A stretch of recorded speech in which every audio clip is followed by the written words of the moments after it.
सानथामनि गाबगोनां हाबाफारिनि गेजेरजों अदालगुरिनि राङागरायाव जोबलांबाय दुलाराय गुदि बाथौ आफादनि खुंगा 11थि बोसोरारि जथुम्माया।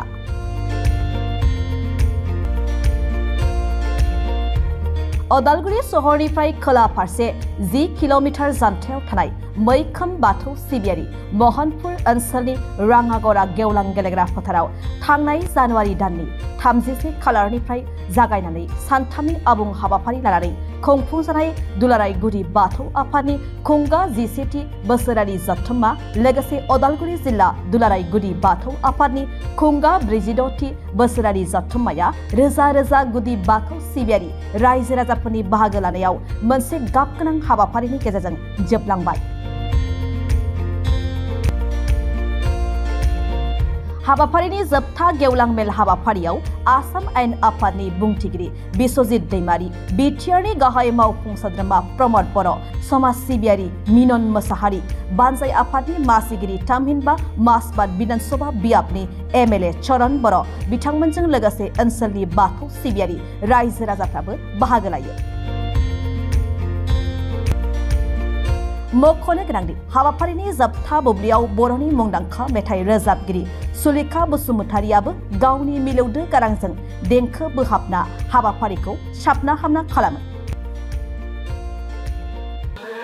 उदालगुरिनि बे राङागरा गेलेग्रा फोथाराव थांनाय 31 जानुवारिनिफ्राय जागायनानै दिनैसिम बे 2 फेब्रुवारिसिम जोबोद गाजा गोमजायै बे हाबाफारिखौ जों खुंफुंनो हानायाव जों जोबोरैनो गोजोनदों। नेपालखौ लाफानानै डिमापुर आरो गुबुन गुबुन जोंनि आसामनि दाब दाब जिल्लानिफ्राय सा 2000निबो बारा बेवहाय थान्दैफोर बाहागो लाफैदों। जोंनि बे सानथामनि हाबाफारियाव गोबां माखासे जोंनि आयदाफारि बादि सावरायगिरि आलासि बिथांमोनाबो बाहागो लाफैदों। बिथांमोननिसिम साबायखर। दिनै एसे आगोलाव जोंनि गेजेराव हाबाफारि बादि आसाम आयेन आफादनि मानिजाथाव बुंथिगिरि बिश्वजित दैमारी साराबो फैनानै बेवहाय जोंजों बाहागो लाफैदों आरो थारैनो जों गोजोनदों। आसाम सरकारनि जानानै बिथाङा जोंनि गेजेराव जिबादि मोनसे जोंनि बाथौ धोरोमनि दिनैनि बे हाबाफारियाव नुजाथिफैनानै जिबादि बिथाङा बिबुंथि लाखिबाय जोंनिफ्राय गोजोननाय होदों। आरोबाव जोंनि बड'लेण्ड सरकारनि गाहाय मावफुं सोद्रोमा मानिजाथाव मुस्रि प्रमद बर' बिथाङाबो जोंनि हांख्रायनाय बादि बिथाङा नुजाथिफैदों आरो बिथाङाबो जोंनि बे हाबाफारियाव गावनि जि बिबुंथि बेवहाय मख'दों जे जोंनि जि संकस खेराइसालि दं बेवहाय आगोलाव 50 लाख बेवहाय होखांबायमोन, बे दा लुगासिनो दङ। आरोबाव बेवहाय लुफुंबावनो थाखाय आरोबाव 50 लाख बेहाय होबावगोन होननानै बिथाङा दिनै घोषणा खालामदों।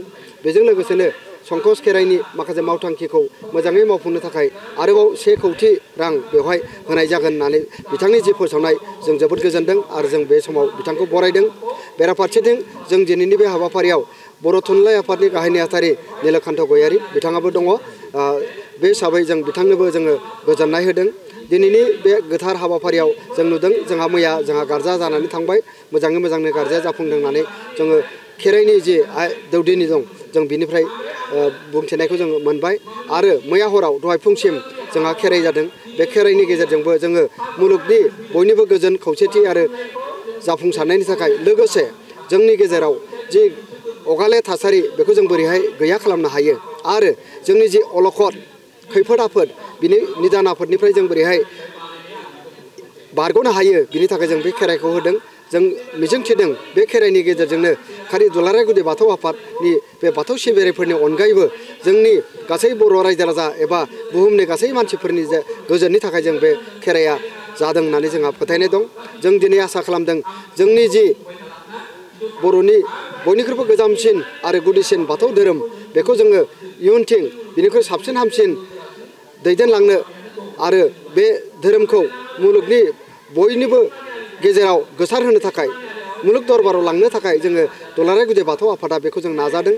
जों मिजिंथिदों जोंनि गोरों गोरा रायजो राजा आरो बयनिबो हेफाजाब आरो थुलुंगा मोनोबा जों दिनै बे थांनाय बोसोरफोरनिफ्राय जों दिनैसिम जि थासारियाव फैदों आरो इयुनथिं बिनिख्रुइ मोजांसिन थासारियाव सौहैनो हागोन होननानै जोंहा फोथायनाय दं।